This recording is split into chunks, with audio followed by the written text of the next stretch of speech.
I am Dr. Aisha Mustapha. I am a gynecologist by profession. I was born, work, I live in northwestern Nigeria, Zaria specifically in Kaduna State. I work with the tertiary hospital in Kaduna, the Ahmadu Bello University Teaching Hospital, Kaduna State. I'm a gynecologist with interest in oncology, so I see women with gynecologic cancers, including ovarian cancer.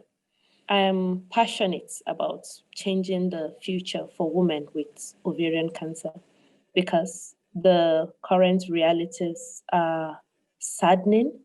They they are actually frustrating. It's so sad to see a woman with ovarian cancer come into my consulting room, usually in advanced stage. Most of them cannot afford care. Even the care that is available cannot be afforded by majority of these patients. Over 70% of them cannot afford treatment options that are available. And the best of treatments are not even available in our institutions. Yes, surgery is available, chemotherapy is available, usually not affordable, but immunotherapy and other forms of treatment options are not affordable to many. So I am actually passionate about this because the incidence of ovarian cancer is increasing and the ability to treat them has not changed. The majority of women who present to our institution for ovarian cancer are actually not living within Zaria. Some of them come from other states within northwestern Nigeria and even outside the geopolitical zone in its entirety. They travel far to come to a place where they don't have friends or relatives and they come to seek care. Now, the care is actually a long one. It takes many months before they're able to return. And this actually affects them because most of those women pay out of pocket. And before they finish investigations and commencing treatment, they have mostly run out of funds. So the long travel, the fact that care is not available in most rural communities is actually another reason why the challenge for ovarian cancer in our environment is actually huge.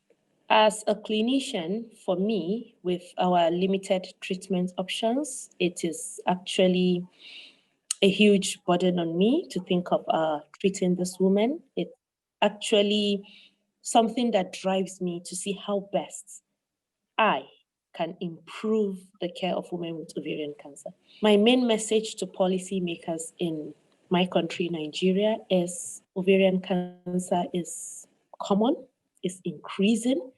In fact, it is increasing remarkably, very obvious increase because the way we see ovarian cancers in the past compared to now, the incidence is probably almost tripling.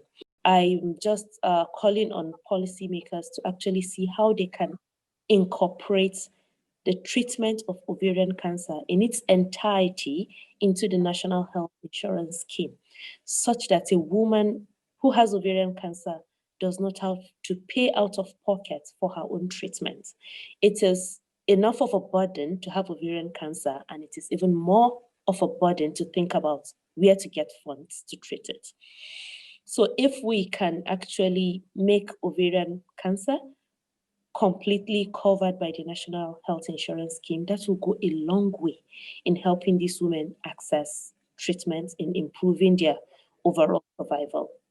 The picture is very bleak, and I am not without hope because prior to my working for some months at the Macmillan Cancer Center in the UK, I personally thought that having a diagnosis of ovarian cancer was a death sentence.